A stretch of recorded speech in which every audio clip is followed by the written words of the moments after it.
Hello everyone, welcome to Leads Trade. I hope you are doing great and आपके preparations बहुत अच्छे चल रहे होंगे। तो today we are going to cover one more puzzle on actual CAT puzzles, जो कि बेस्ड है फ्रिक्वेंसी चार्ट्स के ऊपर। फ्रिक्वेंसी चार्ट्स काइंड ऑफ ऐसा टॉपिक है कि अगर आपने इसके ऊपर एक या दो पजल्स खुद से बनाई हुई हैं तो आपके एग्ज़ाम में इसको करने के चांसेस काफ़ी ज़्यादा बढ़ जाते हैं। बट इन केस आपने क्वेश्चन इस पर कभी प्रैक्टिस नहीं करा है तो एग्जाम सिनेरियो में इसको देख के आपको लगेगा यार ये क्या है, और आप इसको करने का कॉन्फिडेंस नहीं रख सकते, वो डिफ़िकल्ट हो जाएगा काफ़ी ज़्यादा। तो इसके ऊपर एक बार अपना प्रैक्टिस होना इंपॉर्टेंट है। And in this video we will try to make it easy for you कि भाई कैसे ईजिली एग्जाम सिनेरियो में हम इन क्वेश्चन को सॉल्व कर सकते हैं। हाई चांसेस हैं कि आपने ये क्वेश्चन पहले से किया हो, फिर भी मैं ये रिकमेंड करूंगा कि एक बार इसको ज़रूर खुद से सॉल्व करना एंड देन उसके बाद में आप वीडियो को आगे मूव करना। क्वेश्चन का स्टेटमेंट आपके सामने ये विजिबल है। The question statement says that, एक बारी पॉज करके सॉल्विंग ज़रूर कर लो, इवन इफ आपने पहले से इसको सॉल्व कर रखा होगा तो भी। कह रहा simple happiness index of a country is computed on the basis of 3 parameters: social support, freedom to life choices and corruption perception. सबके नेम्स हैं S, F and C. Each of these 3 parameters is measured on a scale of 0 to 8 integers only. A country is then categorized based on the total score obtained by summing the scores of all the 3 parameters as shown in the following table. तो table हमारे पास में ये given है। It says that 0 to 4 unhappy, 5 to 8 0 to 4 very unhappy, 5 to 8 unhappy, 9 to 13 neutral, 14 to 19 happy and 20 to 24 very happy. All दो इस table का बहुत ज़्यादा कोई रोल नहीं था क्वेश्चन सॉल्विंग में, but still you should know the table कि भाई क्या कह रहा है। Now it says that following diagram depicts the frequency distribution of the scores in SFC of 10 countries ABCDE VWXY and Z। Okay, कह रहा frequency distribution of the scores. तो ये कहना ये चाह रहा है यार, जैसे हम लोग बात कर रहे हैं एफ के बारे में, एफ है अपने पास में रेड पोर्शन, तो it is simply saying that कि भाई ये जो 1 वैल्यू है that will repeat twice. Similarly, this 1 value for green portion will be there only once. Similarly, for this red portion that is F, 2 value will be there only once. Similarly, for this green portion, 2 value will be there 3 times. ये frequency बता रहा है कौन सा points कितनी बारी available होगा। तो अगर मैं इसको फास्टली नोट डाउन करने का ट्राई करूँ, सबसे पहले अपने पास में S है, then we have F and then we have C।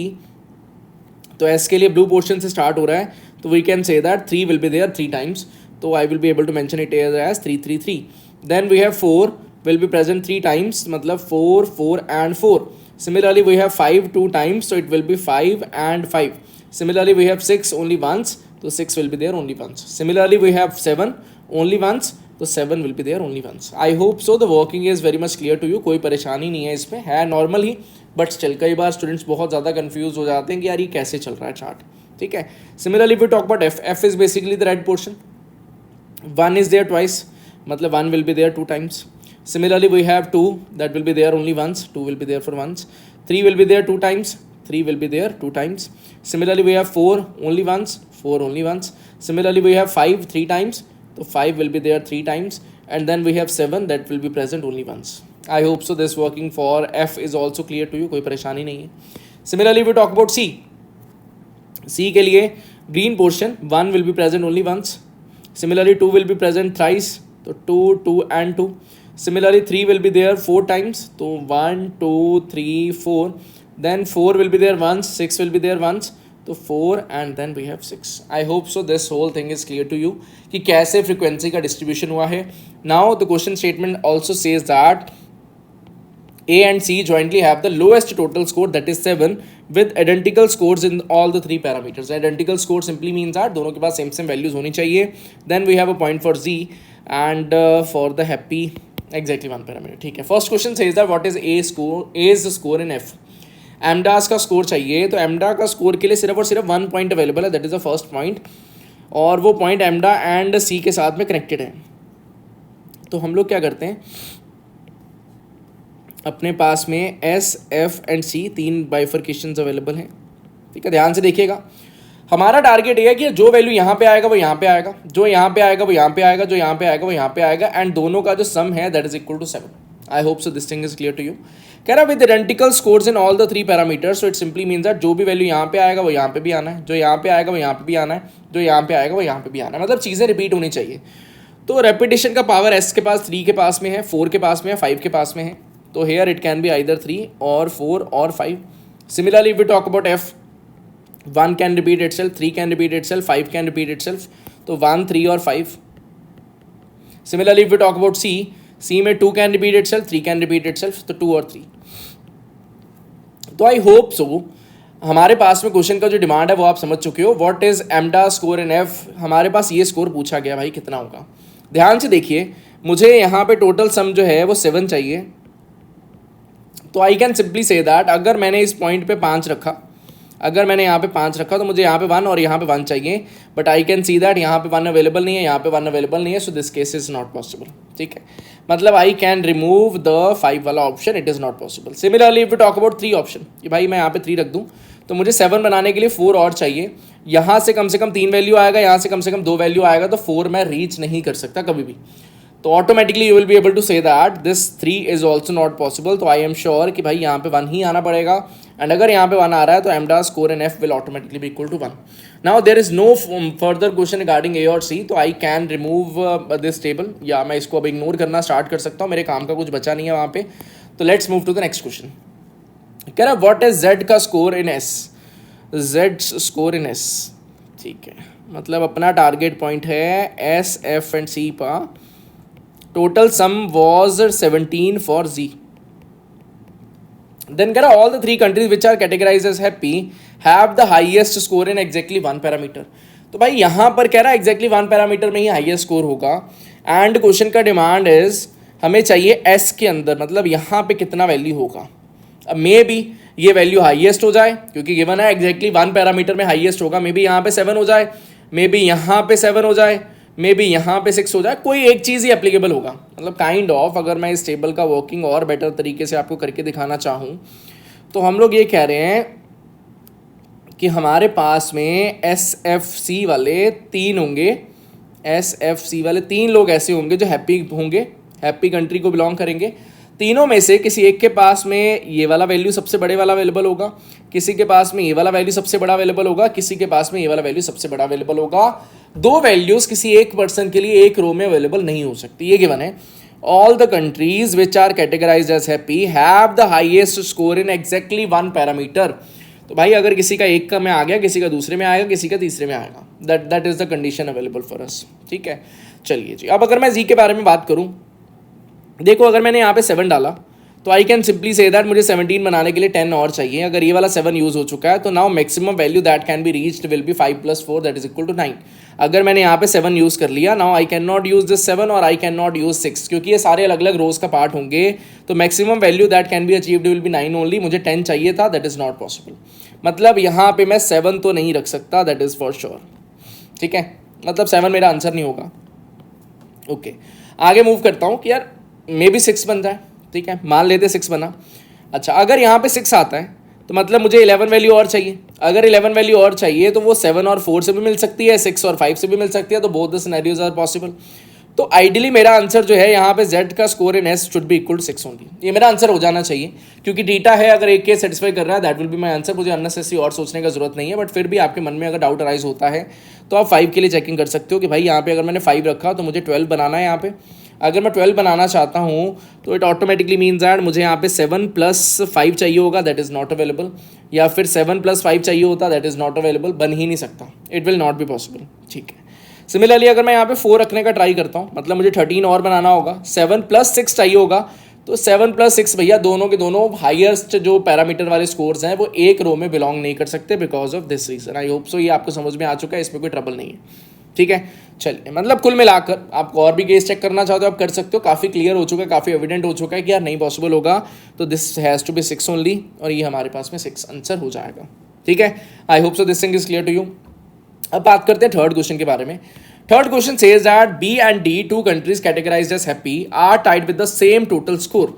अच्छा, are tied with the same total score. भाई अगर सेम टोटल स्कोर बन गया है तो ठीक है, मतलब हमारे पास में ये थर्ड पॉइंट एप्लीकेबल हो जाएगा.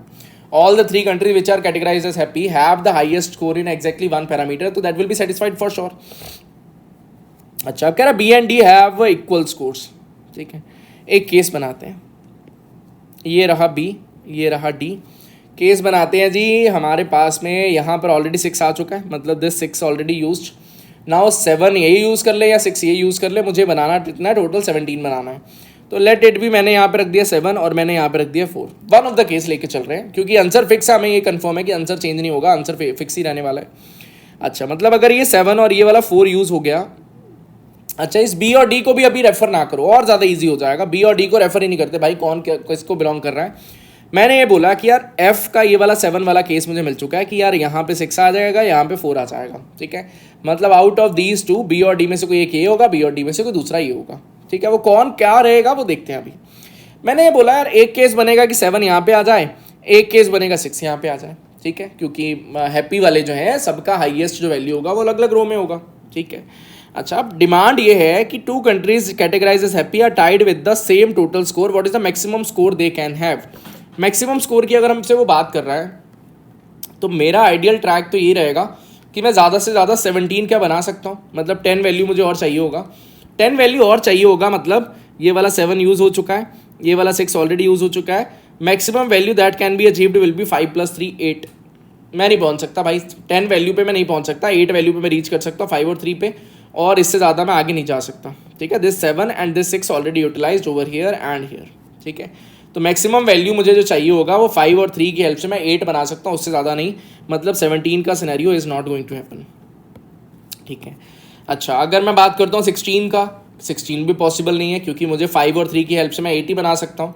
तो डेफिनेटली मैं 15 बना पाऊँगा, यहाँ पे भी 15 बना पाऊँगा। देख लेते हैं कैसे, कि मैंने यहाँ पे 5 रख दिया, यहाँ पे 3 रख दिया, 5 और 3 रख दिया, यहाँ पे मैंने 3 उठा लिया, यहाँ पे मैंने 5 उठा लिया। I hope so this is clear to everyone. अच्छा, मेरे पास में 6 है, मुझे 15 बनाना है, मतलब 9 और चाहिए। अगर मुझे 9 और चाहिए तो मैं 5 एंड 4 की हेल्प से बना सकता हूँ, कि यहाँ से मैंने 4 उठा लिया, यहाँ से मैंने 5 उठा लिया, 15 इज अचीवेबल, मतलब एकदम ओके है, मतलब ये मेरा आंसर हो जाना चाहिए। बट आपके मन में अभी ये भी आएगा यार, आपने दूसरा केस भी तो कंसीडर हो सकता था जी के लिए, कि भाई आपने 7 और 4 कैसे ले लिया, और भी तो पॉसिबल था, 6 और 5 भी तो बन ही सकता था। वो भी दिखा देते हैं, ध्यान से देखिएगा कि भाई यहाँ पे आ जाए 6 और यहाँ पे आ जाए 5, तो भी तो अपने पास में समझो वो 17 बन रहा है। मतलब ये वाला 6 यूज़ हो गया, ये वाला 5 यूज़ हो गया, और ये वाला 6 यूज़ हो गया। मतलब किसी एक जगह पे अब यहाँ पे 7 आएगा, किसी एक जगह पे यहाँ पे 7 आ जाएगा। अब फिर से मेरा टारगेट है कि क्या मैं 17 पे रीच कर सकता हूँ, मतलब मुझे 10 वैल्यू और चाहिए होगा। 10 वैल्यू बनाने के लिए मुझे यहाँ पे सम चाहिए maximum to maximum 5 and 4, that is 9। तो मैं नहीं बना सकता भैया, प्रॉब्लम है, ठीक है। 16 बना सकता हूँ एज ऑफ नाउ, 16 बना सकता हूँ, वो दिख रहा होगा। 5 + 4 की हेल्प से मैं 16 जो है वो बना पाऊँगा, ठीक है। 9 + 7 16 बन गया। अच्छा, और आगे बढ़ते हैं, क्या मैं यहाँ पे भी 16 बना सकता हूँ, क्योंकि मुझे टाई कराना है दोनों का, सेम टोटल स्कोर। क्या मैं यहाँ पे 16 बना सकता हूँ, मतलब मुझे 9 वैल्यू चाहिए। तो भाई यहाँ से इस जगह पे मैं 5 पिक कर सकता हूँ ज़्यादा से ज़्यादा। यहाँ पे अब मैं 3 पिक कर सकता हूँ, 4 नहीं पिक कर सकता, क्योंकि 4 एक ही है अवेलेबल, सी के अंदर 4 एक ही अवेलेबल है, एंड वो ऑलरेडी मैं पिक कर चुका हूँ यहाँ पे, मतलब वो दोबारा से अवेलेबल नहीं होगा। तो मैं यहाँ पे 9 वैल्यू पे रीच नहीं कर पाऊंगा। तो 15 मेरा वन ऑफ द वैल्यू में बैठ गया है, तो automatically that will be my answer. 16 या 17 सेटिस्फाई नहीं कर रहा, 15 has to be the answer, ठीक है। चलिए आगे मूव करते हैं। देन अपने पास में थर्ड क्वेश्चन कह रहा है, third question says that if B scores 16, B scores 16, चलो ये भी अभी फिगर आउट नहीं करते कौन बी है कौन नहीं है। मैं कहता हूँ यार मैंने एक केस बना लिया, 6 ये वाला यूज़ कर लिया, यहाँ पे 7 यूज़ कर लिया, और यहाँ पे 4 यूज़ कर लिया। One of the cases this one, ठीक है। अच्छा, आगे मूव करने का ट्राई किया। कह रहा है जी किसी एक के पास में यहाँ पे 7 होगा, किसी एक के पास में यहाँ पे 6 होगा, रख दिया हमने, ठीक है। अच्छा, मुझे कह रहा है एक ने 16 स्कोर करना है, एक ने 15 स्कोर करना है। 16 स्कोर कराने के लिए लेट इट भी मैंने यहाँ पे 9 और बनाने का ट्राई किया। भाई अगर मैं 9 और बनाना चाहता हूँ, 7 ऑलरेडी हो चुका है, तो आप देख पा रहे होगे कि भाई 7 के साथ में अगर ये वाला 7 ऑलरेडी यूज़ हो चुका है, 5 एंड 3 नॉट पॉसिबल, नहीं बना पाऊंगा, गड़बड़ हो जाएगा, ठीक है। अगर मैं यहाँ पे 16 बनाना चाहता हूँ, मतलब मुझे 10 वैल्यू और चाहिए होगा। 10 वैल्यू के लिए मैं यहाँ पे 5 और 5 रख सकता हूँ, यहाँ पे 5 और यहाँ पे 5 रख सकता हूँ, मतलब यहाँ पे 16 बनाना पॉसिबल है। मतलब यहाँ पे मुझे 15 बना लेना होगा, सो दैट बी ये वाला बन जाए एंड डी हमारे पास में ये बन जाए। अच्छा, डी में अगर मुझे बनाना है 15, तो इट ऑटोमेटिकली मीन्स दैट मुझे 8 वैल्यू और चाहिए। 8 वैल्यू कैसे बनेगा कि मैं यहाँ से 5 उठा लूँ, यहाँ से मैं 3 उठा लूँ, यहाँ से 5, यहाँ से 3, बिल्कुल पॉसिबल है। कह रहा what is the maximum number of countries with the score of 13। तो भाई मेरे पास में 13 बनाने के लिए डिमांड क्या है, ये वाला 6, 7 एंड 5। ऑलरेडी 5 यहाँ पे यूज़ हो चुका है बी के अंदर, ठीक है। एस का 5 ऑलरेडी यहाँ पे यूज़ हो चुका है। एस का 5 ऑलरेडी यूज़ हो चुका है, 6 7 ये सारे यूज़ हो चुके हैं, ठीक है। Similarly we talk about F के अंदर 7 5 5 यूज़ हो चुका है, मतलब ये वाला 5 भी गया, ये वाला 5 भी गया। सिमिलरली अपने पास में 4 3 एंड 6 बचा है, तो अपने पास ये 3 भी गया और ये वाला 6 भी गया, ये सब कुछ जा चुका है। अब मुझे कह रहा है यार किसी एक के लिए मुझे 13 बनाना है with the what is the maximum number of countries with the score of 13 बनाने के लिए मेरे पास में मुझे हाईएस्ट वैल्यूज जो बची हुई हैं वो पिक करनी पड़ेंगी, 5 5 and 3। These are the only highest values possible, तो मुझे यही पिक करनी पड़ेंगी। तो भाई अगर मैं एक बार 5 5 3 पिक कर लिया, 13 एक बार बन गया, बट इसके बाद में ये वाला 5 ये वाला 5 ये वाला 3 यूज़ हो गया, अब मैं दोबारा से 13 बना नहीं पाऊंगा ना। तो it automatically means that only once it will be achievable, इससे ज़्यादा मैं नहीं बना सकता, ठीक है। I hope so this thing is clear to you. फिर भी आपके मन में एक बार डाउट आता है कि यार क्या मुझे दूसरा केस चेक करना चाहिए या नहीं करना चाहिए, मैं आपको वो भी करके जो है वो दिखा देता हूँ, ठीक है। वो वाला केस भी अपन लोग चेक कर लेते हैं कि भाई उसमें क्या सिनेरियो बनेगा। देखना, ध्यान से देखना, हमारे पास में सबसे पहला तो सिनेरियो ये चल रहा है कि भाई 6 वैल्यू मैंने यहाँ पे पिक करा लिया, ठीक है। अब मैं instead of 7 and 4 I will be able to pick 5 and 6। मैंने ये वाला पिक कर लिया और ये वाला पिक कर लिया। अब मेरा कहना ये है कि यार एस में एक बारी 7 आएगा, एक बारी यहाँ पे 7 आएगा एफ के अंदर, ओके। ये दोनों के दोनों भी यूज़ हो गए। अच्छा, अब मेरा टारगेट है कि यार किस में बन रहा है 16, किस में बन रहा है 15। लेट इट भी, मैंने यहाँ पे 16 बनाया तो मुझे यहाँ पे 9 वैल्यू और चाहिए, तो 9 वैल्यू और बनाने के लिए 5 एंड 4 शुड बी देयर, वो बन रहा है, कोई प्रॉब्लम नहीं है। सिमिलरली अगर मैं यहाँ पे 9 बनाने का ट्राई करूँ तो मेरा 5 एंड 4 यहाँ पे भी 9 बन रहा है, that is not a problem, ठीक है। मतलब 16 दोनों पे बन पा रहा है, ठीक है। लेट इट भी, मैंने यहाँ पे 16 बनाने का ट्राई किया, तो अपना टारगेट ये है कि यार 5 और 4 पिक कर लो, 5 एंड 4 पिक कर लो, हो गया। अच्छा, और आगे बढ़ने का ट्राई किया, अगर मैं यहाँ पे 16 बना रहा हूँ तो आप देखोगे मुझे दूसरे पे 15 बनाना पड़ेगा, that will create a problem. Reason क्या है, यहाँ पे 8 अगर आ गया, अच्छा मेरे पास में अगर 8 यहाँ पे ऑलरेडी बन चुका है तो इट ऑटोमेटिकली मीन्स दैट मुझे यहाँ पर 5 पिक करना पड़ेगा, यहाँ पे 3 पिक करना पड़ेगा, सो दैट मेरा 8 का फॉर्मेशन जो वो हो जाए, ठीक है। अच्छा, ये वाला सिनेरियो सेटिस्फाई हो रहा है, कोई प्रॉब्लम यहाँ पे नहीं आ रहा। मुझे पता चला कि मेरा यहाँ पर एफ के अंदर एक और 5 यूज़ हो चुका है, 5 5 7 यूज़ हो चुका है, ठीक है। और एस के अंदर 6 7 5 यूज़ हो चुका है, एंड सी के अंदर 6 4 एंड 3 यूज़ हो चुका है। Now it is asking about what is the maximum number of countries with the score of 13। तो अगेन 5 5 एंड 3, इसी की हेल्प से मैं 13 बना सकता हूँ, इसके अलावा मेरे पास में कोई कॉम्बिनेशन नहीं बचता है। आई होप सो आपको वर्किंग यहाँ पे भी अच्छे से समझ में आया होगा। एंड अगर मैं इसका अगला केस लेके चलने का ट्राई करूँ कि मैं अगर 16 नीचे बना लूँ, यहाँ पे अगर मैं 16 बनाने के ऊपर फोकस करूँ और यहाँ पे 15, तो मुझे क्या चाहिए होगा कि भाई मेरे पास ना ये वाला 5 और ये वाला 4 का यूजेज कराना पड़ेगा, ये वाला 5 एंड ये वाला 4, ठीक है। अच्छा, यहाँ पे 15 बनाना मतलब 8 चाहिए मुझे, तो मैं यहाँ से 5 और यहाँ से 3 पिक करूँगा। तो कुल मिलाकर हर बारी मुझे ये पता है यार मेरी ये वाली वैल्यूज़ जो है वो यूज़ हो जाने वाली हैं। बचेगा मेरे पास में 5 5 एंड 3, मैं उसके साथ जैसे मर्जी पॉज एंड प्ले कर लूँ, कोई बड़ी बात है ही नहीं। तो आई होप सो आपको वर्किंग बहुत अच्छे से समझ में आया होगा। आपको ये भी दिखा होगा कि मैंने अननेसेसरी बीच में डी सी का या ए का या बी का या डी का ई का वी डब्ल्यू जो डिमांड में था ही नहीं, मैंने उसके ऊपर ध्यान ही नहीं दिया। जो बनना था वो अपने आप बनता चला गया, जो हमारे पास डिमांड था हमने सिर्फ और सिर्फ उसी के ऊपर फोकस किया और हम एंड तक क्वेश्चन को अच्छे से सॉल्व कर पाए। आई होप सो आपको अच्छे से क्लैरिटी मिला होगा। So that is all from my side for this particular video.